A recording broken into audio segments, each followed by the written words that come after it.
Magic. You say under coven?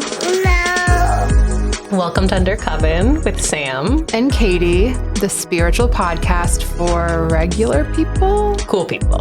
Fun people. Just not boring people. We hope you love it. So, hi. I'm like ready to go. So there's a concept that I've been thinking about recently that I want to get your take on. Okay. From a spirituality perspective. Mm-hmm. And that is the word patience. And how to know if, like, I think with things going on in both of our lives, there's like accepting and like, you know, like just kind of like letting things happen, that acceptance piece. Mm-hmm. And there's like okay, what do you actually want to change and what should you be patient about versus not? Do you get what I'm saying? Yeah, but I feel like I'm surprised you're asking this because I feel like I've referenced it a lot. I struggle here. Okay. Big time. I'm incredibly patient as a mother, like that. I can be patient in aspects of my life, and I'm not patient in long-term things of like waiting for things to come to fruition. I'm like very impatient, and spiritually I struggle with it because there's a piece where it's like divine timing and trusting that things unfold as they should. And that if something doesn't work out that way, something better for you is coming. Like there is a piece of me that believes in that completely. And then there's this side that like wants to squash that because what about like some things manifesting immediately, or like, I'm not educated enough, but like quantum leaping, and people are like, what is time? It's a flat circle. Like there's two like divulging paths here that I think you're supposed to somehow trust in both. I know. That's what's so complicated and confusing for me. Yeah. In the spiritual space is like, even like I think about, I don't know, something terrible happening to someone. It's like, this is the path, or like, you know, you've been working on something or like trying to get promoted for 3 years and then it's not happening.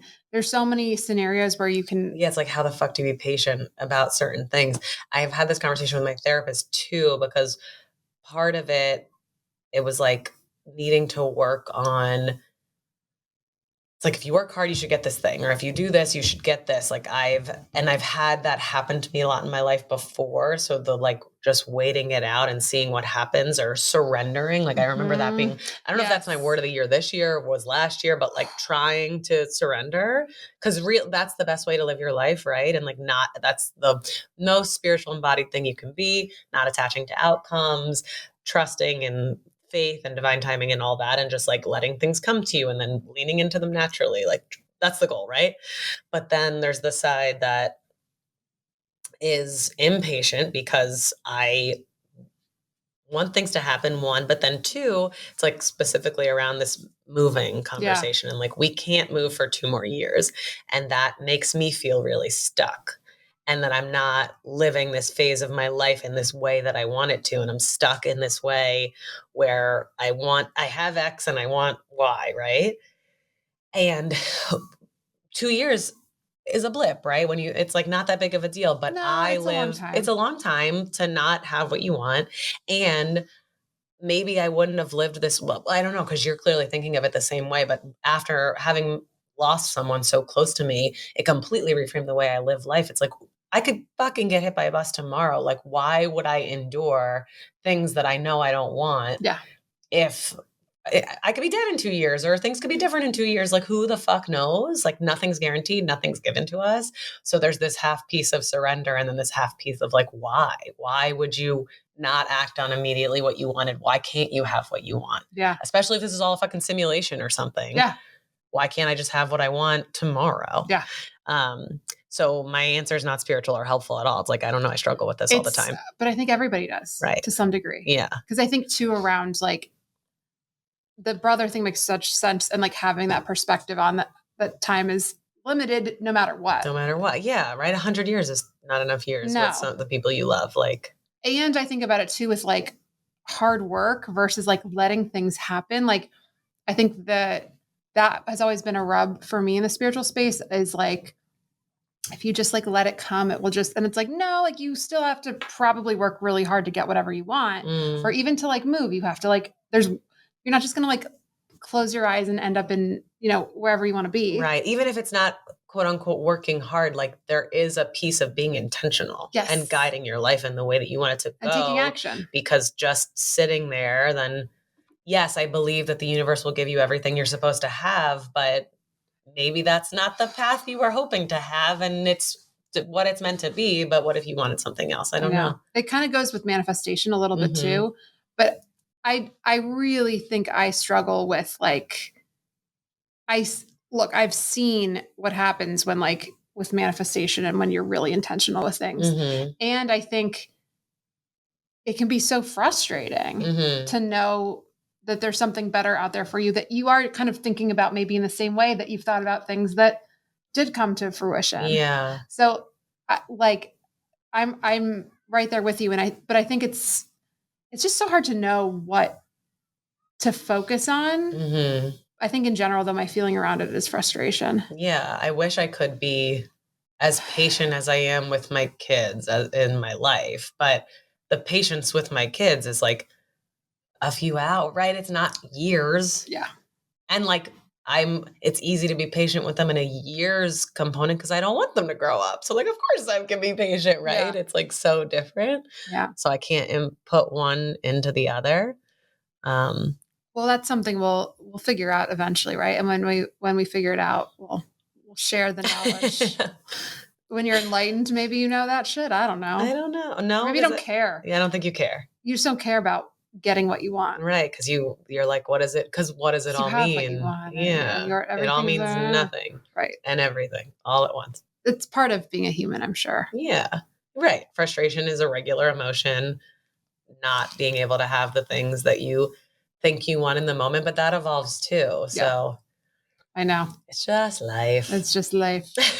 But anyway, I think speaking of like emotions, what I loved about our conversation with Erin Mathew, who's this mindset coach, who uses human design, which is really cool. I hadn't heard of that connection together. Yeah. But being really honest about some of the struggles that we all go through. Right. While being deeply spiritual. Yes. Yeah. And so I really enjoyed getting to dive in there, and like her honesty and bravery around sharing her personal story around that stuff. And then also we've talked about human design so much, and then we learned more. I know the like picture she put around it, or the reframe, I don't even know what to call it, but just the different pieces that she taught us that I've quite literally never heard before and have like read about this so many times was so helpful. Really helpful. Yeah. So interesting to look at it through her lens and the way that she's using it. I loved it so much. Yes. Yeah. Yay. So can't wait for you to learn too. Yay. Hello. Hi. Welcome. Your highlighter looks really good today. On my face? Yes. Oh, I did my makeup in the car, so I literally have no idea what it looks like. Thank you. Well, I'm so excited to talk to Erin Mathew today. Erin, before we jump into like your bio and your amazing background, I just want to let people know. So I found out from you from my friend Tori, who was recently on the pod, who does astrology. Is amazing. But good. Tell me, so like us being here today, how did that happen from your perspective? Oh, yes. Okay. So there's like a whole background to why birds are my spirit animals that I'm not going to necessarily get into, but it is tied to human design as well. So maybe we can get into it later in the conversation. But I started my business. It's a coaching business where I use human design as a tool to help people work through whatever they're working through in the moment and just to reconnect to who they are. And I've been asked to do podcast interviews before, and it's just been a very crunchy thing for me where I'm like, I don't feel ready. I don't feel like I know enough. And I would make excuses not to do it. And even right now, like I'm feeling that energy as well. So like, forgive me if I sound a little you're fine. nervous. But I had always made excuses of like why it wasn't the right time, et cetera. And I probably did that a little bit the first time you reached out, where like, yeah, I was sick, but like I could have followed up earlier, right? So this last time when you reached out, I was walking home with Mason from a coffee shop, my youngest 2-year-old, and I was listening to the Jay Shetty podcast interview with Madonna. Have you guys listened to that? Not that interview, but I love his podcast. Okay. I've become really sensitive to what I'm listening to lately. And for whatever reason, that episode was just like, oh my God, this is the best episode I've listened to in a really long time. It sounds awesome. Like, I feel like I need to listen to it. Yeah, it was so good. And I was walking home and she started talking about how hard it is to have a spiritual practice and be a mom and work and do all of the things. So like trying to fit it all in, right? And it started getting me thinking about where I was with my mental space again, where I'm like a little bit going back into of like where I'm less patient, where I'm just needing a little bit more support. And we can get into that a little bit more too when we talk about like mental awareness and stuff like that. But I was like, why am I making this so difficult for myself? Why am I not going back on the dose of meds that I actually require to make this easy? Like, why am I making it hard and crunchy and like white knuckling life right now for no reason? And then I turn the corner and literally I see a swarm of robins, which are my spirit animals, like a swarm. And like, of course, there are robins in Chicago, so that's like not unusual, but it is unusual to see like 15 to 20 at a time. And as I'm walking, one literally flies right behind me to the point where I jumped. Like it made me jump and kind of just be like, oh my God. But in that moment, whenever I see robins like that, I thank spirit and I'm like, I know I'm on the right path. I know like whatever I was thinking about is right for me. Then 2 seconds later, you texted me. Oh my God. And like literally 2 seconds later. Wow. And you reached out and you were like, hey, we have this random opening and your page was coming to mine. And I was like, spirit is tapping you to reach out to me right now. Wow. And I'm like, you look at said, this. Wow. yes. And you said, would you be open to speaking about mental awareness and like your journey with that? And I was like, holy shit. Yes. Like whatever I have to do to make this happen and make this work, like I will do it. Well, it's interesting on our end. I don't know if Katie was just about to share this, but because we were texting about it and we had this opening pop up and she literally used the words like, I'm feeling very drawn and called to Erin. Yeah. And I was like, go yes. for it. Like I will never say no to, I mean, I would never say no in general, but I would And never I don't say say no that to very that. No. This was not a turn of phrase that comes out of Katie. I was like, yeah, by all means. It is kind of funny if you think about it like that. Yeah. I was like, okay, language. Like, this sounds like me. Yes. Oh, that's wild. That's amazing. So you're meant to be here. Totally. I know. I literally feel like, and that's what like drove me to like really push to make it work because it was kind of last minute. And I had to get childcare for my youngest because I'm primarily at home with him right now. And I was like, this is spirit telling me like, this is what you need to do. You need to use your voice. You need to get your message out there. And this is the podcast to do it. Like you got to do it. So wow. yeah. You're honored. Yeah. To It's have also you. just My podcast weirdly. cherry. Oh my God. I love that. Yeah. It's weirdly timed too. Like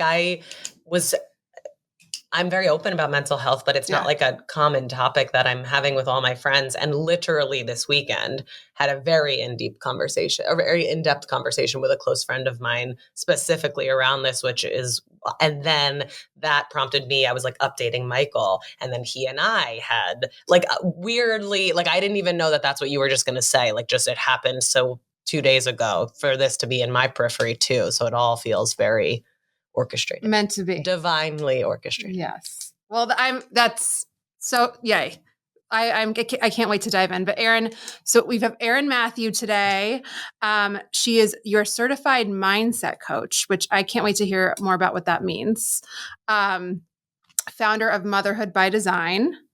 You help moms drop the guilt and teach parents how to like not be perfectionists, right? Is that sort of the like tune into themselves more and parent in that way. And you are also a mom of 3. And so you get it, right? You lots of experience. We've got four kids between us, so we're right there with you in the trenches of toddlerhood and beyond. But Erin, I would love to start because as a sort of newbie or more of a newbie in this world, certified mindset coach. Can you tell me more about like what that means? Like, is it like a therapist? Like, are we going into my childhood and unwrapping that? Or is it, and I'm sure there's like a spectrum of what different mindset coaches do, but how would you describe that? So, therapy and coaching is similar in a sense. And I think there's a place and a space and a time for both. I also have a therapist, and I've also worked with coaches. And for me, a coach can get a little bit more personal. Like I can share my experiences a little bit more freely than a therapist sometimes does. Some therapists do.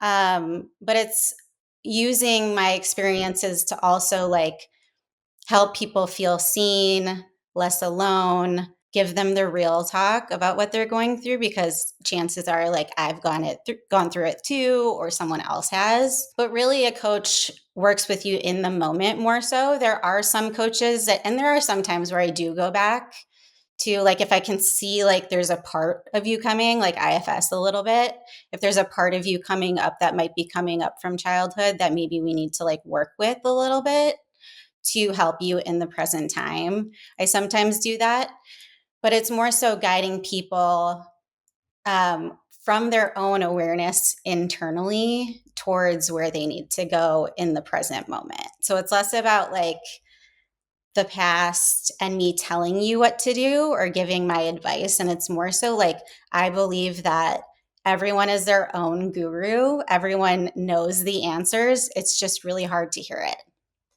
And it's a little more goal oriented, right? Yes. Where therapy can Yeah. kind of go all over the place, but with coaching, you have like specific parameters that or the things you're trying to Totally. achieve or an outcome that you're looking for. Yeah. Really So like, cool. for example, if a mom was coming to me and was dealing with a lot of mom guilt, it's less about like where that guilt is coming from for me, but it's more about like, okay, like, why is it coming up now? How can we work through that to, reach your goal of like not feeling guilty in the moment. Right. Yeah. Very cool. Okay. Amazing. Yeah, that's awesome. Yeah. Yay. I love both therapy and coaching, but a long time ago feels like at this point, when I first like started dipping into this world, I had a resistance to therapy and I was like all bought in on coaching. I'm like, and now I see the value in both completely. But I because of the predictable outcome, or at least what you're trying to achieve versus like kind of just diving into the mess and seeing where it takes you, I like saw the value in the coaching perspective. That makes sense. Yeah. And so let's talk also about human design, because that is mainly what you're leveraging in the coaching, which I think is super unique versus just coaching overall. Tell us more about that. How are you in that world? How are you using it? And then like just overall about it, because we've talked about human design a little bit here. Yeah. But so choose your adventure, go deep, go light. Tell us how you're using it. Which I loved that episode, by the way. That was a great human design episode. Oh, thanks. Yeah. So just to give a little bit of background, I was in corporate marketing for 10 years and I went through a period of life where I just started to realize that I had checked all of the boxes off in life of things that like we're conditioned or told that we should do, right? Like you get good grades, you're a good girl, you go to college, you graduate, you find a good job, you get married, you have kids, you like go through all of these steps kind of on autopilot, right? Like without really thinking about like, is this what I want? Is this what my soul wants to do? And this doesn't discredit, like, I love my family, I love my kids, like, don't get me wrong. But I just hit a point after having my second kid, a little bit after my first kid, but after my second kid, I really was like, okay, like, I did all of the things that I was supposed to do, and I don't feel like this is it for me, right? So I'm like, is this it? Like, this is life. And this is just like the rest of my life and how it's going to look and how it's going to be. And I just started to realize I was like so disconnected from who I was. And I didn't even know who I was anymore. So I kind of started going down like rabbit holes. It started with listening to podcasts, reading books. I started working with a coach at the time. And that's when I started to realize, like, okay, because I always had an inkling after my first was born, like, I want to help moms. Like, this whole situation, like, modern mothers need support. And at the time I was working in advertising and I was like, I don't want to be like a mom blogger. That's not it. And at the time, like, there wasn't a lot of avenues to help moms. Like, I wasn't going to go back to school and become a therapist. So when I was working with the coach at the time, that's when I realized, okay, this is what I can do. Like, I can get certified to be a coach on the side while I'm working and work towards that and help moms in that way. And then once I was in that coaching world, I was introduced to human design. And I had my first human design session, and I think that was like back in 2021. So not that long ago, just like 4 years ago. Yeah, that's not that long ago. Wow. Time is weird now ever since the pandemic. Yes, Like, yes, I still I kind of know. feel stuck in 2020, but also I feel like it's like 2030. I don't know. So I had my first session and I was going through the coaching certifications, doing the things, and it just made me feel like I'm gonna get emotional about it, but it made me feel so seen and so validated, and like that person could see inside my true soul and like what I was actually meant to be on this planet. And it's almost like we're born as tiny little golden Buddhas in my mind. Like, little babies are so pure, right? So we're like tiny little golden Buddhas. And then as we move through life, like, experiences happen for good or bad, right? Good experiences, bad experiences, trauma, your family, school, just society in general. It's like those things add layers of mud to your tiny little golden Buddha. And just like in that moment, it felt like I could start to see the golden Buddha underneath me and start shedding those layers of mud. And it also gave me the tools to do so and to recognize in the moment of like, okay, this isn't me, or this is me, and like kind of how I can move through life with more ease based on that. And yeah, it was just so freeing, so eye-opening. And the second after I had that session, I was like, if that person starts to teach human design, I'm going to learn it and I'm going to use it within the coaching practice. And literally 3 months later, she did it. So here we are. Yeah. That's so Totally meant to be, amazing. yeah. I find that, I mean, I feel like that's all the stuff that I'm doing, right? It's like we use EMDR for it. I'm constantly talking about removing that and figuring out like what's mine and what doesn't belong to me, what was hard. put on me, what was my parents, what was society. So much of it is society. It's like a little bit crushing of the weight of our society now because it's also prevalent. And I love that this is the tool that you found. I feel like all of them are different flavors, but Yeah. human design it's so specific. And so after the episode with Alexandra, because I had like learned about it or known about it before and gotten in the weeds, my boyfriend at the time, husband now, had bought reports for each other and all these things. And we've explored so much. And then because it's so complicated, it sort of fell off. And so she reignited that. And I've been diving back into it again. But it's like, it's a little overwhelming. Like there's the gates and then there's the lines that could come in and out. And then there's the openings and then there's sort of relates to the chakras. And then just recently, which maybe you could like debunk this or tell me you're like, I don't know what you're talking about. Yeah. But I just learned also that you have a your energy type, and then you have an unconscious one. So sometimes when your energy type doesn't resonate with you, there's this website, it's like Genetic Matrix, and you pull up the quantum chart and there's an unconscious one. And I was like, how could there be more? Like, I don't understand why there's already so much. Why are we then, I don't know. I find it a little confusing. So all of that is to say, it obviously resonated with you. It obviously landed. If you could tell us the parts of it that did, or if someone wants to deduce this down a little bit, or a little bit more about how you are using it in a practical way in your coaching. Yeah, totally. And yeah, it is really confusing. There's so many layers to it. Like, I've never heard of that, to be perfectly honest. Okay. All right. I thought so. I was like, what? No, How is there? and Make I it use more Genetic complex. Matrix. Oh, you So, do? Okay. I do. Yeah, We're I going to use have that. to Google this after and see if I'm like making something up No, or what you're it is. probably But right. You're probably right.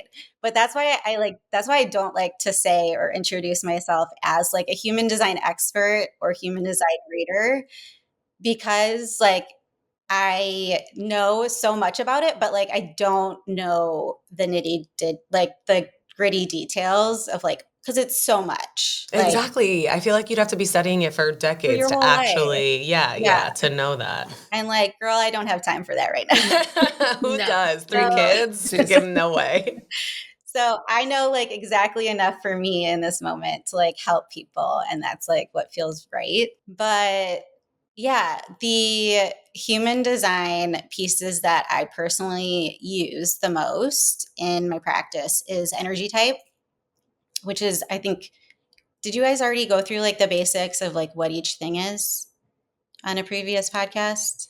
I think Alexandra went into each one, but also Okay. how it relates to your authority. So if you want to give like the highest level overview of each one, Okay, I yeah. think that would be helpful. So your energy type is just like your aura, your energy, how you kind of interact with other people in the world. That's kind of where you start.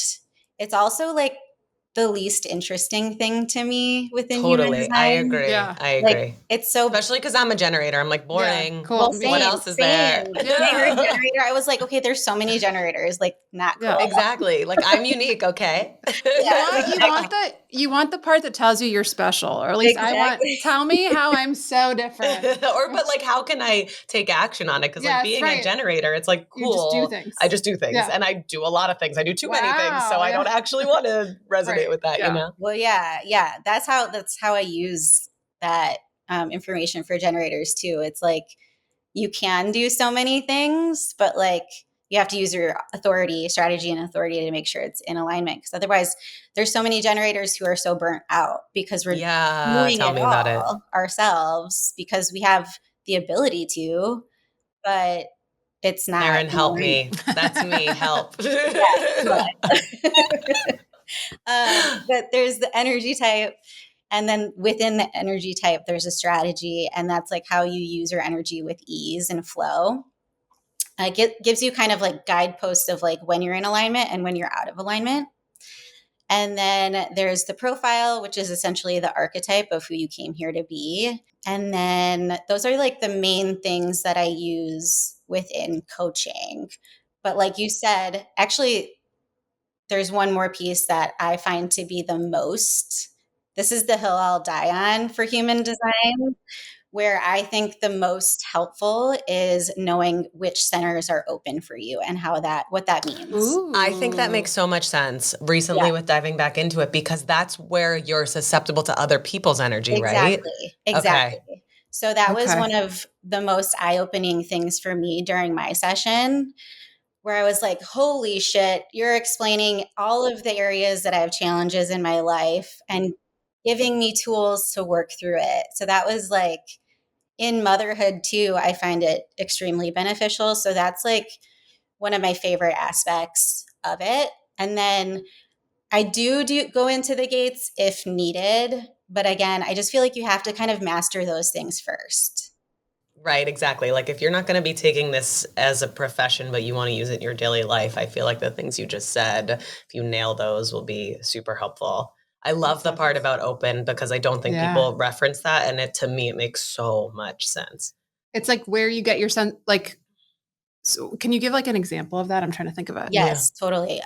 So where you're defined in the chart, and if you have a chart, if anyone's listening and you are like looking at your chart, you can go to, there's a lot of different websites. I use geneticmatrix.com, and you can just enter in your details. It'll spit up a chart that's extremely confusing to look at and very overwhelming. But what I'm referencing right now is in the body graph, there are the energy centers, which look like the chakras.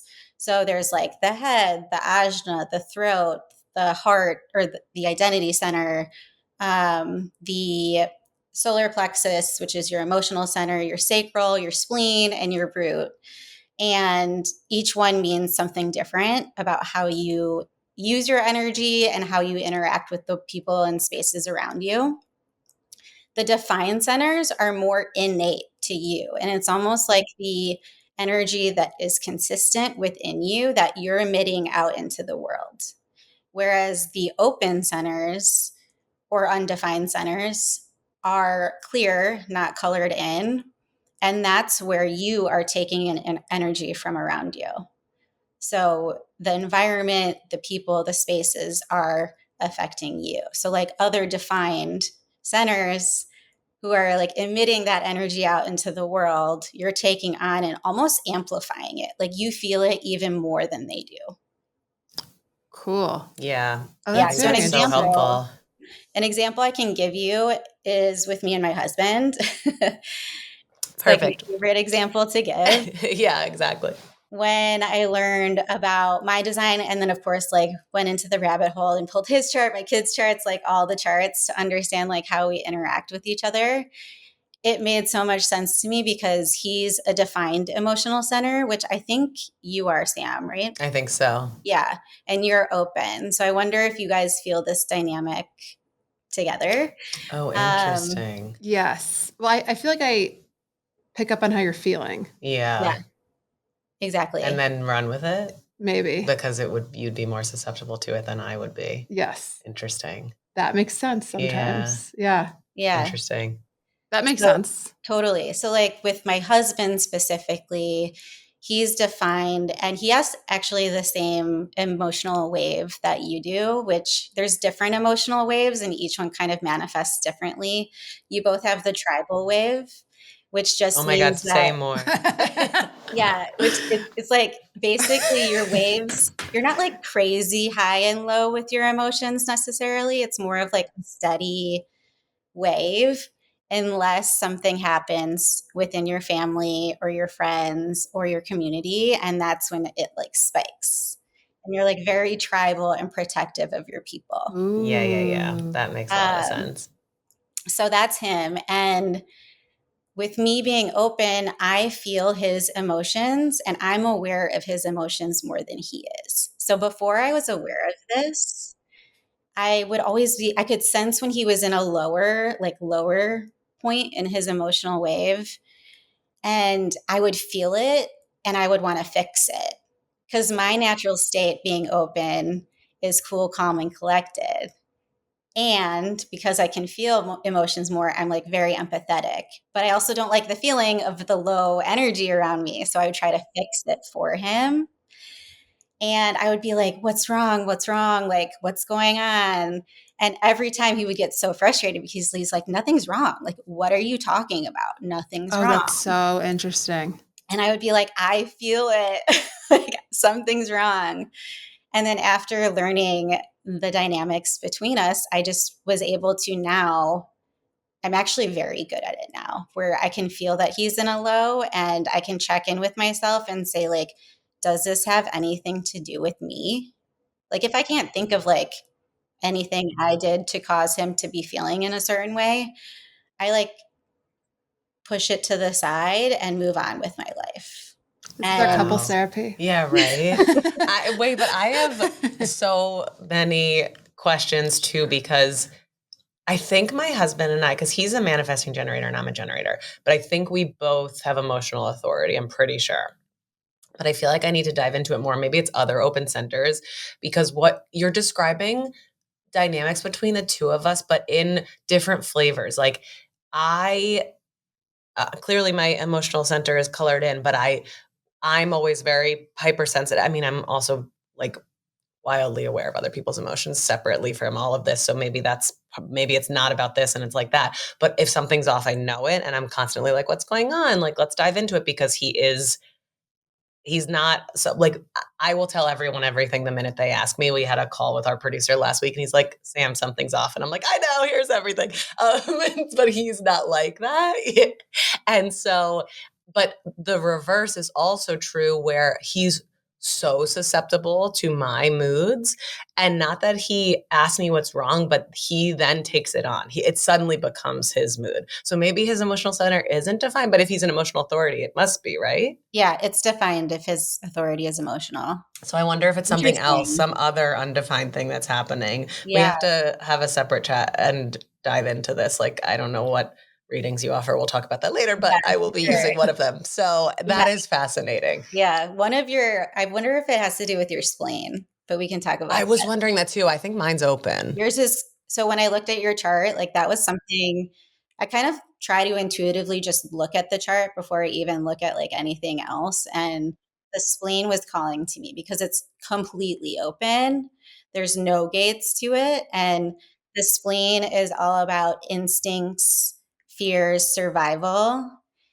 So if you're open in that center, you're like hypersensitive to other people's like anxiety or fears. So I wonder if it has to do with that. Huh. Okay, I'm sorry. Now this is like a Sam therapy session, but this is making so much sense because I'm very susceptible. When I feel the way I feel alone, I'm confident about it. And it's like kind of it's very chill. I'm a very even-keeled person. It takes a lot to rattle me until other people's opinions come in, especially when it's around anxiety and fear or like strong feelings like that. And then my feeling on it totally changes. So we had this like very scary thing happen while my husband was away, and there was like a weird note at my door, and I was by myself with the kids. It was terrifying, but I was okay by myself, like on it. I'm like, realistically, nothing's going to happen. I'm okay. And then I start telling people about it, and people start freaking the fuck out. My friends were like, you have to call the police. You have to do this. Then I called the police. The police were worried about it and showed up at my house. Like, so then that next night, not the night it happened, the next night, I stayed up the whole entire night. I was terrified, but it was because of other people. It wasn't my own feelings. Yeah. So that would make a lot of sense. Yep. Fascinating. Well, in that case, I'd rather you listen to other people. Sure. This was a scary, dangerous thing, whatever. But in reality, like it happens in a lot of avenues of my life. That was an extreme one, but it was extreme because I could feel it so viscerally. I was like, I'm okay. I took my kids to the zoo the next day. I was fine. And then the opinions started trickling in because I was like, this is weird. And I told people the stories, and people were like, no, that's very weird. Like, I wanted you to sleep at my house. Yeah, yes, like please don't get killed. Yes. And I'm like, I'm trying not to. I don't know. Yeah. So that's interesting. It's very interesting. Yeah. Oh my God. Okay. So there's so much. I've talked about human design a bunch, and I've never talked about this component, like how things being open can impact you so much. So I think this is amazing. Really it's so valuable. Fascinating. This is where, if you obviously dive into those top things, but if you are like, why does this thing impact me? I feel like it can explain a lot. 100%. And in motherhood too. Like, yeah, say more about that. Yeah. Like, so if your kids have a defined one and you don't, then you're susceptible to that too.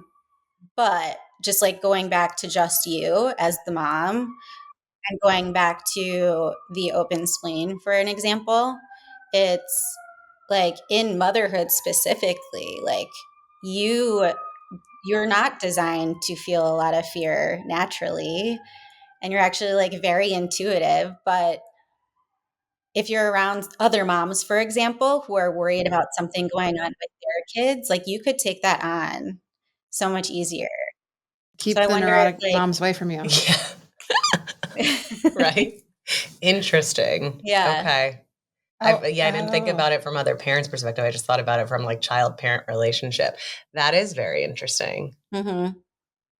Okay. I can't see you getting along with a super, super like anxious mom that was like too, you know what I mean? Like not letting their kid like do anything. Yeah. No. Well, I mean, none of my mom friends are like that. Yeah. But interestingly enough, so something else we've talked about, this is literally a Sam therapy session. I'm like, sorry for everybody. But I'm not sure how much you know about me, but a very common topic we talk about on here is I lost my brother almost 10 years ago. And it's like a big pillar of obviously of my existence for so many reasons. But that, because I don't really relate to fear and all the things and anxiety and the thing before he died, I had none of it. And then that experience, changed a lot of that. And so even now, I specifically work in therapy to work through it because I don't want it to show up very specifically in my parenting. I don't want to create any anxieties. I don't want to, but the only fear that I have is loss of that close to me again, because I know what it feels like. So it's gotten so much better, but when they were like really little, not really little, actually, like just starting to get mobile. Like at the very beginning, it wasn't so much, it's not so much now, but there was a chunk of time that I was like very afraid of something happening to them. And so I wonder if that's like situation specific or if that was coming from external. Like I know my mom probably fears it because it actually did happen to her, right? Like I don't know if it was other things I was relating to and being around. It's so fascinating to think about it in these different ways. I feel like, there's your chart, for example, doesn't have the fear of death because that is a gate within the chart. It is? Whoa. Yeah. Huh. That's You're not life, maybe. designed to have that fear innately, but like also there's, the situations you go through in life will impact you. And that is like a huge, huge situation. And like it makes sense that you would then take that fear on. Right. But naturally, it's not there. Naturally, it's not there. Yeah. Wow. Fascinating. I don't fear it as much anymore. I'm like, I know nothing's going to happen to them. But if things happen, like a broken bone or something, it's like, that's life. That happens, but nothing big is going to happen to them. So there's fears is part of the chart. I didn't know any of this. Yeah, that was eye-opening to me during my first session too, because there are certain fears that come, each spleen gate has like a gift with it. So it's not like everything's negative within the spleen. There's gifts associated with it, but it also comes with a fear that's tied to it. So like essentially the fears are they're there for you to keep you alive, right? If you're like going back to like, how people survived in the caveman era, for example, right? Like we have things that keep us surviving. And I can't think of the right other way to explain it, but this makes so much sense to me. Oh, sorry. I'm just thinking back to like our fear episode. Yes. And I had nothing to say.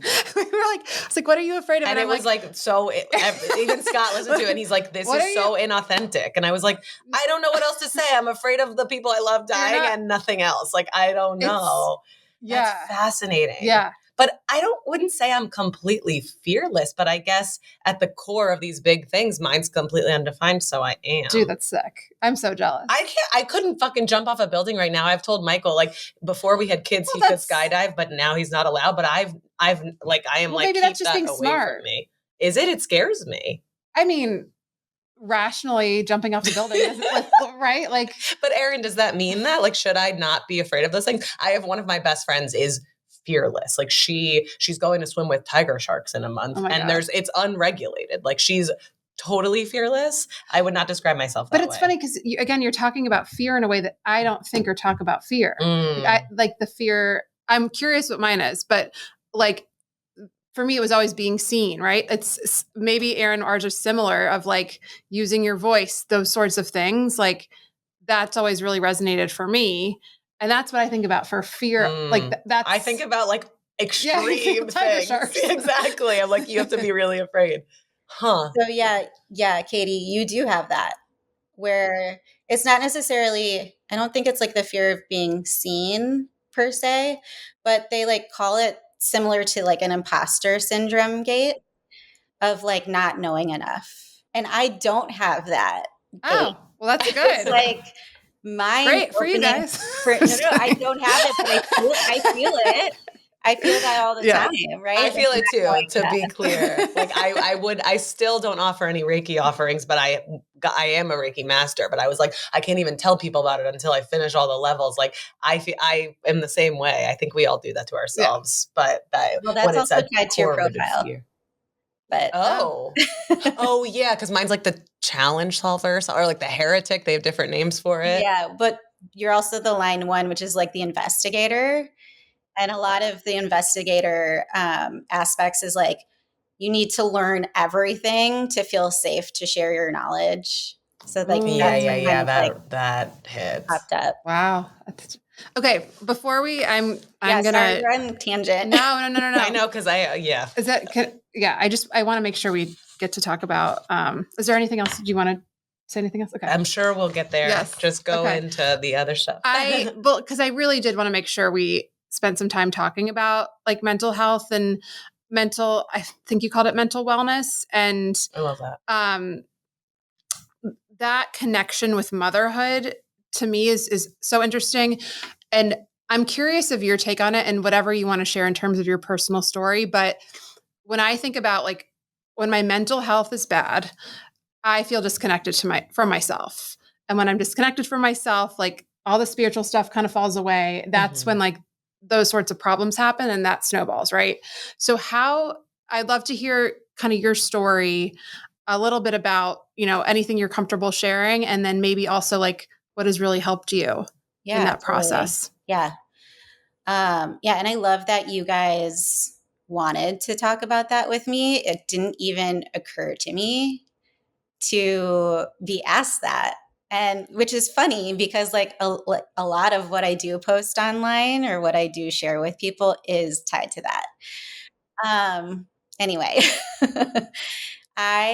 so what's interesting for me is I never really dealt with mental health challenges before becoming a mom. And I don't know if that's because I was so disconnected to who I was and just kind of living life on autopilot and just like going through the motions. But when I had my first child in 2018, that's when things started coming up for me. Like motherhood to me is such a portal and such a mirror as to like what you need to work on internally, because if you don't, you're going to take that out on your children, right? And for me in my life, like I said, I was like always trying to achieve the next thing and check off the box. And that was like one of the boxes kind of like unconsciously that I was checking off. And so like unconsciously, I wanted to be like a perfect mom and a good mom and like nail it, right? Without even knowing what that means. Right. Right. It's all because it doesn't exist. It's everyone's perfect the way they're designed to be a mom, and your children chose you for that reason. But at the time I knew none of this. I was not spiritual at the time. I was so disconnected, and I feel like I definitely, without being diagnosed, I was in therapy, but my therapist never said like, you have postpartum anxiety, you have postpartum depression. Nobody said that. My OB gently suggested going on meds. I was not open to it at the time because I knew I wanted to have a second kid pretty quickly, because I struggled getting pregnant the first time and had a miscarriage, and that just rocked me a little bit too. So that's part of it. I wasn't open to it at the time. So I struggled a lot. Like I wanted everything externally to be perfect. So if like if my first son, if he wasn't like hitting a milestone, it felt like a reflection on me, for example. Or I don't know, just everything was like silly things, like my husband getting him dressed, like and trying to help me. If he didn't dress him in what I would want him to wear, it was wrong. And like, But why do husbands pick out the strangest outfits? Yeah. I'm just going to throw that out there. like, why would you pick that for this event? Now I could literally care less. It's just clothes. Literally care less. Yes. But it was I just feel like for like high achieving women who go into motherhood without doing some sort of work prior on it. It's such a mind fuck. I don't know if we can swear on Yes, this we fuck. Yes, We yes. fuck. We don't fuck. To be clear. because like you want to be, it's like you almost view it as an achievement and as something that's like part of your success. And you cannot control kids. You cannot control like their timelines. Like motherhood is messy. And it was just so hard on me, honestly, for about a year and a half. I got pregnant with my second right before my son turned 1. And that's when I decided, I was like, okay, for this postpartum journey, I didn't go on meds right away, even though it's totally safe during pregnancy. It just didn't feel right for me at the time. I ended up having my second, but I was like, going into it, I'm going to go on meds right after. I'm going to try and manage this a little bit differently. The second time around, like, was night and day. I started taking anti-anxiety meds right after and just like enjoyed the experience and saw the benefit of taking it. And what I do want to mention is that like it doesn't solve everything when you do start taking medication. Like there are so many other things that I've done to also help me throughout the process. And but that was like the catalyst because I feel like the meds took the edge off enough for me to then be able to dive deeper and go into the healing and go into like different modalities and really understand the patterns that just were no longer serving me, especially in motherhood. I think that's such an important point because I think sometimes people look at tools like medication as like a Band-Aid, but really what you're describing is it bringing you down to this baseline where then you can, you can't make progress if you're like all the way up here and you're so scattered, like just bringing it down and then assessing. And then over time, what are other tools, if the goal, whatever your goal is, if it's to find other tools that work for you. But I think that's such an important thing that people don't realize about medication. I was on very short-term anti-anxiety medication after both of my kids because I knew that, especially with like the lack of sleep, I love to sleep. Not having that in my tool, knowing I wasn't going to have that for a long time. Yeah. Right. How can I make this work for, support yourself. Right. And such you said portal. I think that's the word really for. I also think something important to note that you said is that you never struggled with it before. Like it was all new to you. And sure, motherhood can be one of those openings that cause that motherhood in and of itself. I see it as an opening to so many things, so much opportunity for growth, so much change, so much to come face to face with. Like there's a million things we could go on that tangent. But even if it's not motherhood for someone, like just the thought that you never struggle with it and then it can show up in your life. Like I think people probably assume like, oh, this was never here before, I can work on this on my own. And maybe you need help, right? Like maybe whatever that catalyst would be. So I think that's an important distinction to make. Like it doesn't have to be something you struggled with your whole life to be something that you need help with. Completely. And I also want to get back to like the spiritual aspect of it as well. Like human design for me was kind of the gateway into my spirituality. Like now I'm like, I am full in. I am like into all the woo-woo things, like fully believe in God, source, universe, whatever you want to call it. And I'm like very connected. But earlier this year, it's funny because, all the astrologers were saying how difficult 2025 was going to be. And I went into it, I was feeling like good. I had just weaned off of my anti-anxiety meds because like I did all this work. I did all of this healing. I was feeling like so great. And I weaned off in October of 2024. And then I was like, yeah, like I actually like I'm excited for 2025. Like bring it on. Like if change has to happen, like bring it on. And then January hit and I don't, just in general, seasonal depression is a thing for me. And I live in Chicago and it's just like the worst in January and February.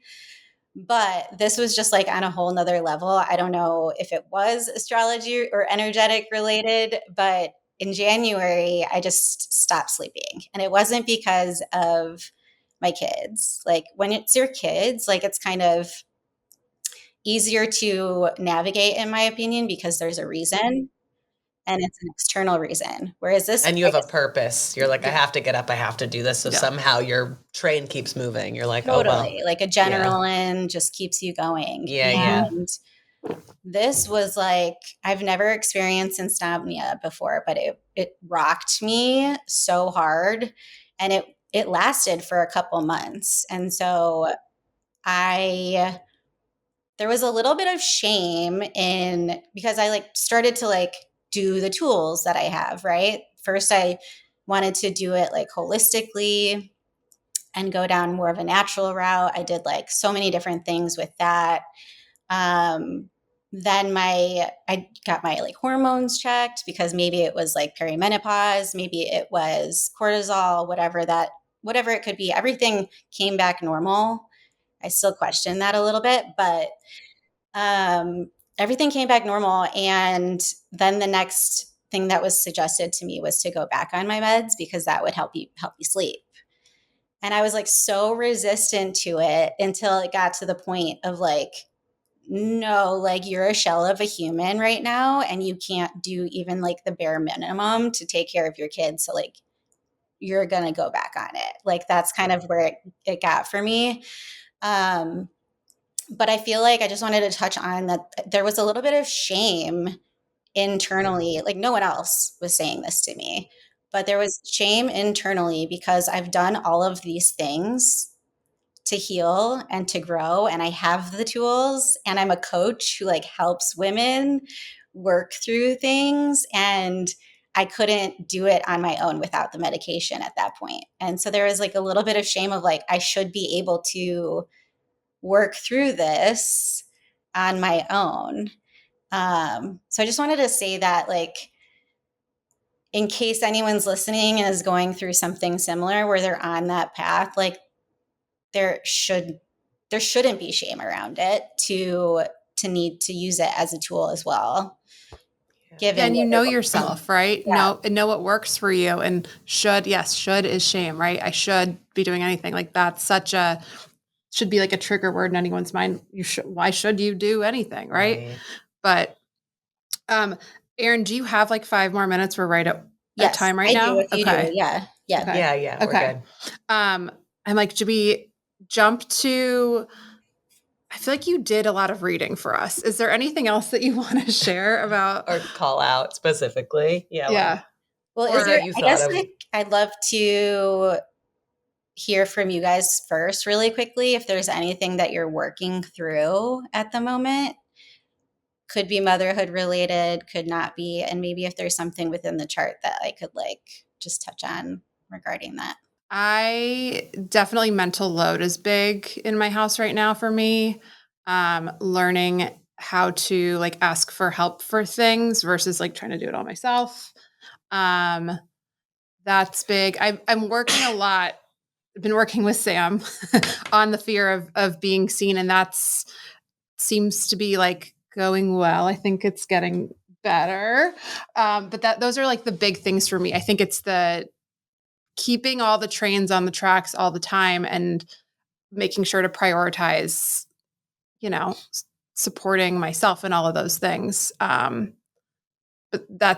it's feeling heavy right now, the mental load for sure. Yeah. The first thing that calls out to me with that when it's related to human design, and like, first of all, like I feel that it's a lot. We're all generators here. So we get it, right? Like we want to do it all because we can. Like I said earlier, we have the capacity to do it, but it's truly like not ours to do it all. And also with you have the line 4 in your profile, which I don't know if you know much about yet. Nope. But the line 4 is all about, it's called the opportunist, but regardless of the name of it. It's basically like community is everything for you. Friendship, family, community. Like, so finding your tribe within motherhood, like people who are in the trenches with you, is super important. And being able to lean on those people for support, whether it's your partner, your friends, whatever that looks like. So I think it's understanding that your energy, which is related to the mental load, right? Like that takes away so much energy from the mom, and knowing that you're a generator and you need to be focusing on what brings you joy to then have that sacral energy to get so much done.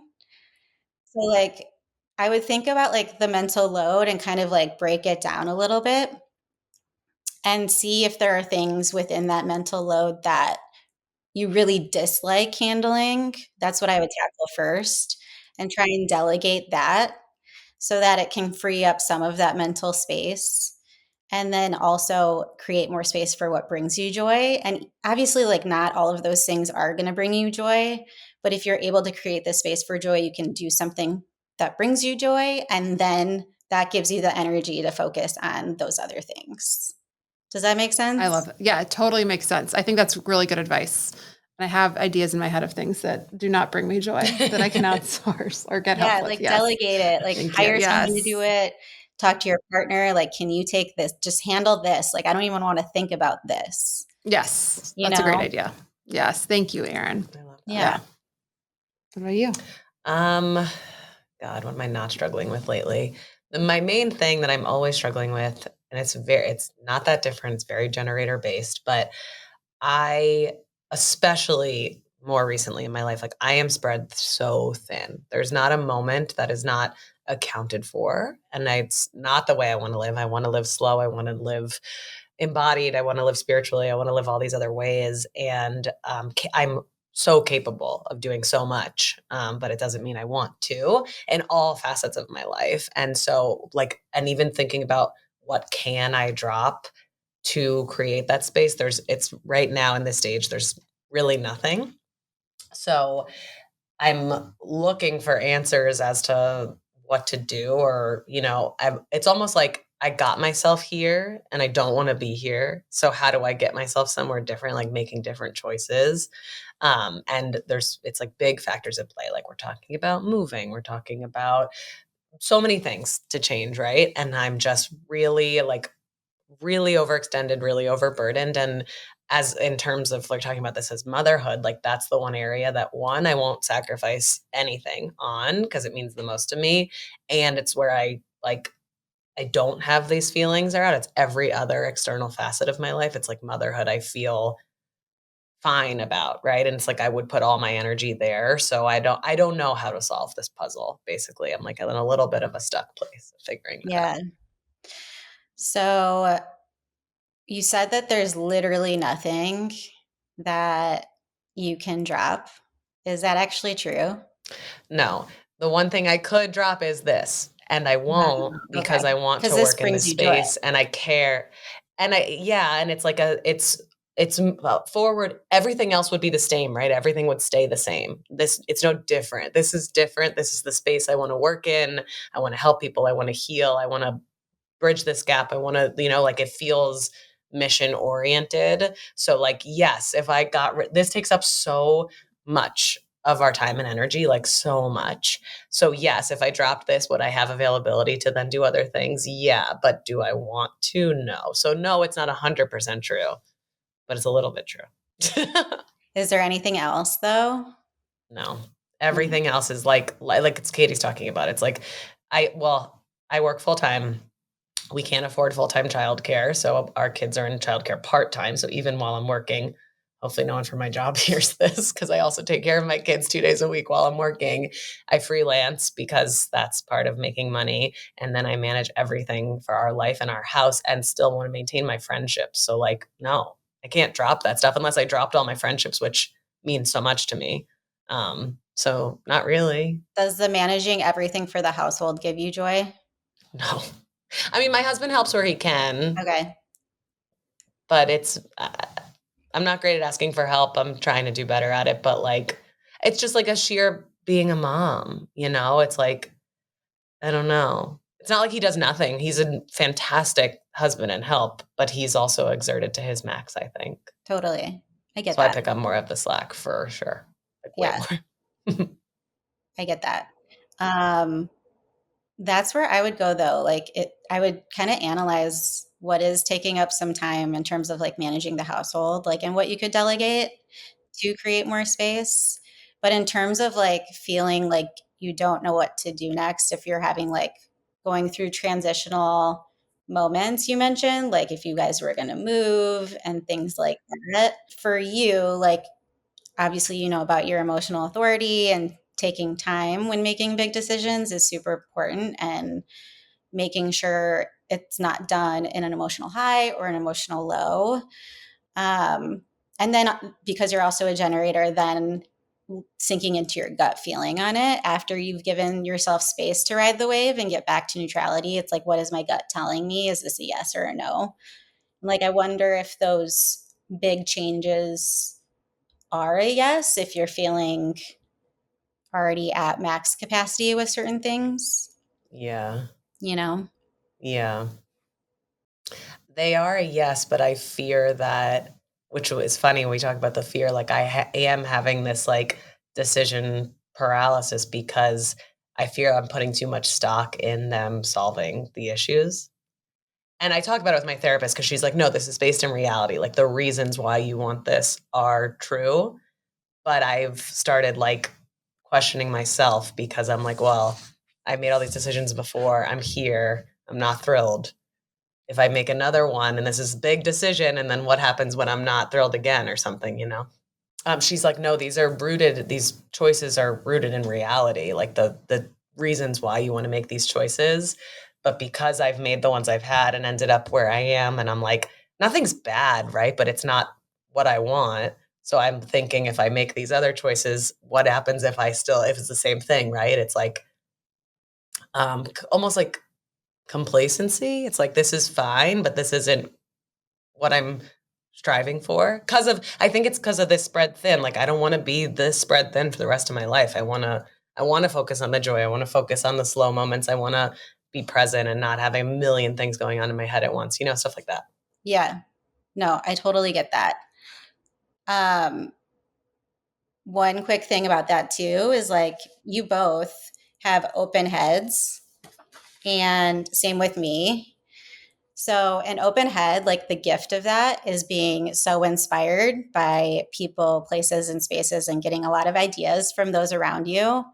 But the challenge with the open head is an active monkey mind, where you kind of start swirling and swirling around decisions and needing to know the answer. And that kind of just popped up to me when you were saying that. And so, something that I definitely recommend is being able to take a moment, even if it's for 5 minutes. It could be even less than 5 minutes. But when you're kind of like in that moment of swirling, like, am I making the right decision? Yeah, just swirling. You know what I'm saying? Like when I'm saying like an active monkey mind of like just letting the thoughts swirl and get the best of us almost, because in human design, the mind is never the authority. So in I those love that. That's moments, great. even take like a couple minutes and just try and like sit with how you're feeling and like feel it in your body, like what's coming up for you, and start to try and like sink into your gut. Because your gut, even though you're not a gut authority, it's still there and it's still important. So that's kind of like what I'm envisioning for you to do, is to just, even if it's so quick, since I know you don't have a lot of capacity, but in those moments of feeling like you're swirling, just to get a little quiet and like connect to your gut and like what feels good in the moment. And even with a client, I was talking to her about something similar too. And I was like, okay, what moments throughout your day recently did give you that sense of peace and that sense of like spaciousness, even though you do have so much going on? And she was able to think back to a moment she had in her kitchen where she was like finally alone and like there were no kids around. She was able to sip her coffee, look at her garden that she like had created, And she just had a sense of just like overall peace and satisfaction in that moment. And that moment was only like a few minutes, but those small moments can really make a difference. So kind of thinking about that for your own life too, and like creating even small space for what that is. Yeah, I love that. And I love that distinction about the mind and it never being the authority, because it shouldn't be in your life. I know, So I think but it's that's so really, strong really, really sometimes. helpful. Well, Erin, thank you so much. Can is I fantastic. return the favor really quick and pull a card or two for Yeah, you? Do you want, is there I would love that. like a question, or I can just like vibe for the week, whatever you feel like? Well, it's a full moon today, right? Ooh, And we I mean, I should Mhm. pull the vibe for the full moon for me. I love Oh that. gosh. Yeah. And you know, I wish I knew more about that. Okay. So here I've got the Ace of Swords, the Seven of Pentacles, and the Hierophant. So immediately there's it does feel like Ace of Swords, I think about communication in a sense of like, if you have been overthinking something, like this giving you clarity and like direction or just some sort of newness to the way you're thinking about something, which could be good. And I don't know anything about like the moon or these signs of like what it should be, the moon should be. And then Seven of Pentacles, this is like, and it's so funny. We were just talking about a garden. It's like a picture of like, probably can't see somebody tending to their garden, like tending to this, what they're built and what they're building. And then the Hierophant being, your higher self, that like, I think of the Hierophant as it's got a little bit more masculine energy than the High Priestess. So a little bit more routine, rigidity, less of the ethereal vibes, but sort of like clarity on like making a decision based. It feels kind of like career or home focused. But we have that higher self kind of coming in there. So I don't know what the moon is or how that relates, but that's what I got. Full moon is like I love releasing it. endings. Okay. You can start putting something into practice. Okay. Yeah. So stopping overthinking feels relevant. Yeah. Is it a new moon or full moon? Full I don't moon. know. That's what you said, right? I think. Yeah. I don't know. I think so too. Yeah. No, that definitely lands for sure. I usually get the High Priestess. Oh, interesting. Yeah, I usually get that. Or is it the Empress? Yes. I usually get favorite. the femininity and like all of that. So it's interesting. This is a masculine spread. Yeah. So interesting. Yeah. It's interesting. Maybe leaning into that side of you. Yeah. Yeah. It's that lands. It tracks. Awesome. I love that. Erin, where can people find you? I'm sure everyone is going to want to seek you out after this. You have so much to offer. Where do they go? So they can find me on Instagram. It's at erin.e.mathew with 1 T. And then I have a website, erinmathew.com. And yeah, I have a lot of different offers. I offer a Motherhood by Design blueprint, which is a PDF about how a mom can use their human design to navigate motherhood. And then also I can include partner information, kid information, and it's emailed to people. So if they don't have time for calls, which, not a lot of moms do, that's an option. And then I'm also working on the reason why I kind of wanted to use like situations that you guys are going through versus just reading your chart is I'm working on putting together an offer that uses where people are at currently and using their human design to kind of coach them through it and help them get to where they want to be. I love it.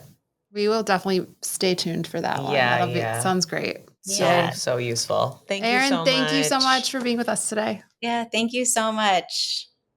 Bye. Bye. Bye.